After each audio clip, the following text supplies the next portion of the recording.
बहुत समय पहले की बात है। किसी नगरी में एक बहुत ही महान महात्मा रहा करते थे। उनकी ख्याति दूर दूर तक फैली हुई थी। लोग इनका आदर किया करते थे, इनके बातों का अमल किया करते थे, इनके उपदेशों को माना करते थे। उनके कई शिक्षक भी थे और कई वर्षों तक उन्होंने इस आश्रम में अलग अलग स्थानों पर जाकर लोगों का मार्गदर्शन भी किया था। वे इतने प्रसिद्ध थे, जब कोई भी उनके बारे में सुनता कि वे कहीं पर प्रवचन देने आ रहे हैं, तो लोगों की भीड़ वहां इकट्ठा हो जाया करती थी। लेकिन धीरे धीरे समय बीतता गया और समय बीतने के साथ वे महात्मा अपने अंतिम समय पे आ पहुंचे थे और अब उनके केवल कुछ ही दिन बचे हुए थे और ये बात उन्हें अच्छे से पता थी। और इसी बीच आश्रम में रहने वाले उन सभी शिष्यों के बीच में मन मुटाव हो जाता है। लोग एक दूसरे से खफा हो जाते हैं, वे सभी एक दूसरे से दूर दूर रहने लगते हैं। और ये बात उन महात्मा को पता चल जाती है कि शिष्यों के बीच में किसी बात को लेकर मन मुटाव पैदा हो गया है। वे अपनी आखिरी सांस लेने से पहले अपने शिष्यों को कुछ सीख देना चाहते थे। उन्होंने अपने सभी शिष्यों को अपने कक्ष में बुलाया और वे उनसे कहते हैं, शिष्यों, अब मैं इस देह को त्यागने वाला हूँ, लेकिन उससे पहले मैं आपको कुछ शिक्षा देना चाहता हूँ जो तुम्हारे पूरे जीवन पर काम आएगी। उनमें से एक शिष्य ने कहा, गुरुदेव, वो कौन सी शिक्षा है? इस पर वे महात्मा कहते हैं कि हमारे जीवन में अक्सर ऐसा होता है कि हम कुछ ऐसे लोगों के बीच फंस जाते हैं जहां पर ना तो लोग हमें देखना पसंद करते हैं और ना ही हमसे बात करना पसंद करते हैं। यहाँ तक कि भी वे आपकी बुराई करने से भी पीछे नहीं हटते हैं। हो सकता है वो आपको भला बुरा भी कहते हैं, लेकिन आप उनकी बातों को मन से लगाने की गलती ना करना और ना ही उन बातों को अपने मन पर हावी होने देना, क्योंकि उनका तो वो काम है, वो तो अपना काम करेंगे। लेकिन आपका काम ये है कि आप उन बातों को भूल जाएं और उन्हें उसकी इस गलतियों के लिए क्षमा कर दें और इस बात को वहीं पर खत्म कर दें। इस पर एक शिष्य कहता है, हे गुरुवर, इसका अर्थ ये हुआ कि यदि हमें कोई भला बुरा कहे तो हम उन बातों को अपने दिल पर न लें और वो कुछ भी कहकर निकल जाए। तभी वो महात्मा कहते हैं, बिल्कुल सही, वो कुछ भी कह रहे हैं, उन्हें कहने दो, वो उनका काम है, लेकिन तुम्हारा काम ये है कि तुम उनकी बातों को सुनकर अनसुना कर दो, उन्हें क्षमा कर दो और अपने कार्य में लग जाओ। मैं ऐसा नहीं कहता कि वो जो कह रहे हैं वो सही है, लेकिन इसका अर्थ ये नहीं कि तुम उन बातों को लेकर हमेशा परेशान रहो, चिंतित रहो और उन बातों को लेकर अपने मन में मन मुटाव पैदा करो। इसलिए उन बातों को सुनकर अनसुना कर दो। जब आप वो बातें सुनेंगे ही नहीं तो वो बातें आप तक पहुंचेंगे भी नहीं। और अपने आसपास हमेशा करुणा, मधुरता और दया का वातावरण बनाए रखें। और यही वातावरण आपके लिए सबसे उचित है, क्योंकि इस वातावरण से आपके मन में जो दया उत्पन्न होगी, जो भाव उत्पन्न होगा, वो आपको आत्मज्ञान की तरफ ले जाएगा।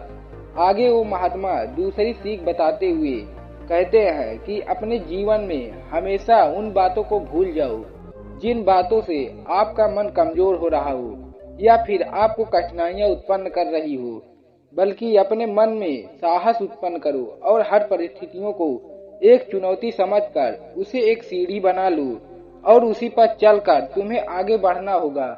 एक बात और जो तुम्हें अपने जीवन भर याद रखनी है कि यदि आप किसी के लिए कुछ भी करते हैं, यदि आपसे कोई मदद मांगता है तो उसकी मदद करने से पीछे ना हटें, उसकी मदद अवश्य करें, लेकिन उस व्यक्ति पर किए हुए उपकार को वहीं पर भूल जाओ।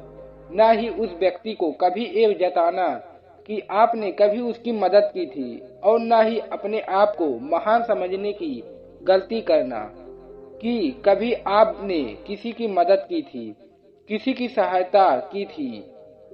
कर्म करना हमारा कर्तव्य है और हर मनुष्य को अपना धर्म निभाना चाहिए। लेकिन उसका प्रशिक्षण खुद से न करें। यदि आपसे कोई मदद मांगता है और आप उसकी मदद करते हैं तो ये आपका कर्तव्य है। एक मनुष्य होने के नाते आप किसी पर कोई एहसान नहीं कर रहे हैं, बल्कि उसका साथ दे रहे हैं। और ना ही बदले में हमें ये सोचना चाहिए कि बुरे समय पर हमने उस व्यक्ति की मदद की थी, तो बदले में जब हमारा भी बुरा समय आएगा तो वो व्यक्ति भी हमारी मदद अवश्य करेगा। इस सोच के साथ किया हुआ कार्य आपके जीवन में आपको बड़ा ही अति पहुंचा सकता है, बड़ा ही दुख दे सकता है।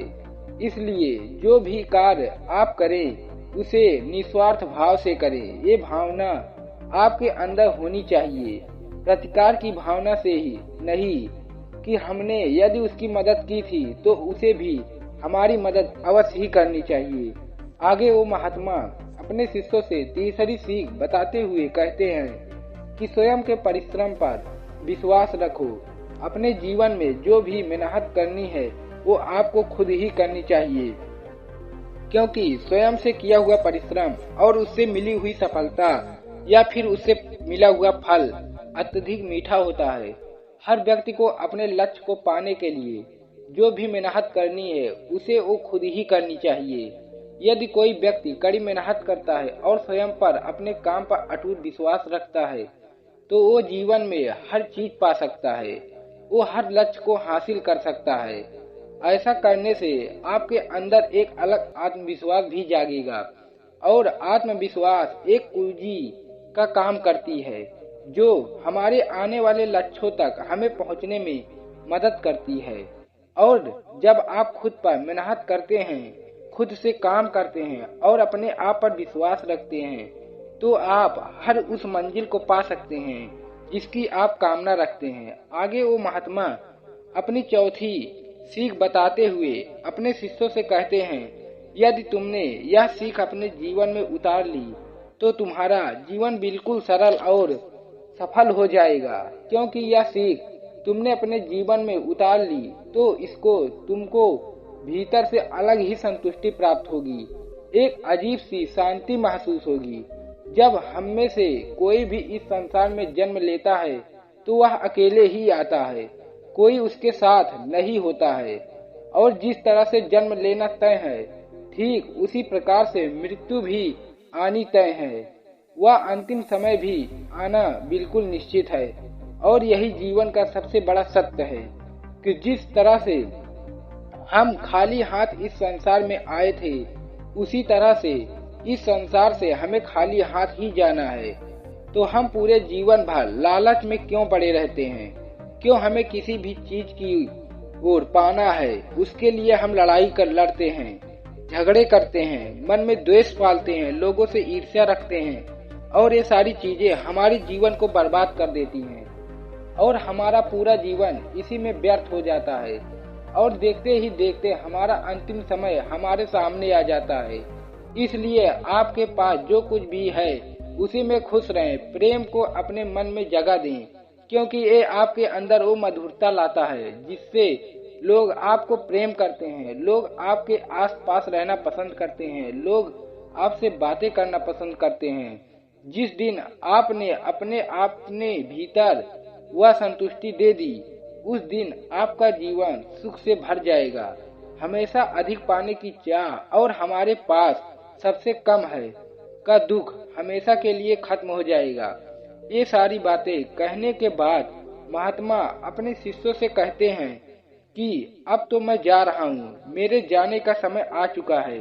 लेकिन मेरे जाने के बाद मैं आशा करता हूँ कि आप ये चारों बातें अपने जीवन में अवश्य उतारेंगे और हंसी खुशी इस आश्रम में आप एक साथ रहेंगे। इसीलिए आप सभी को अपने आप को विनम्र बनाना है, दयालु बनाना है, करुणावान बनाना है, तभी आप एक साथ इस जगह पर रह सकेंगे और आप सबके बीच में कोई मतभेद नहीं होगा, कोई मन मुटाव नहीं होगा। ये सारी बातें बताकर महात्मा अपने जीवन की आखिरी सांस लेते हैं और ये सारी बातें उन सभी शिष्यों को समझ आ जाती है। जाते जाते उन महात्मा ने अपने शिष्यों को जीवन को सही तरह से जीने की एक सीख दे कर जाते हैं और इन चारों बातों को यदि हम अपने जीवन में उतार लें तो हमारा जीवन भी बड़ा ही प्रसन्नता से गुजरेगा और न ही किसी के प्रति कोई ईर्ष्या की भावना होगी, न ही मन में कोई मनमुटाव होगा और न ही लोग हमसे नफरत करेंगे।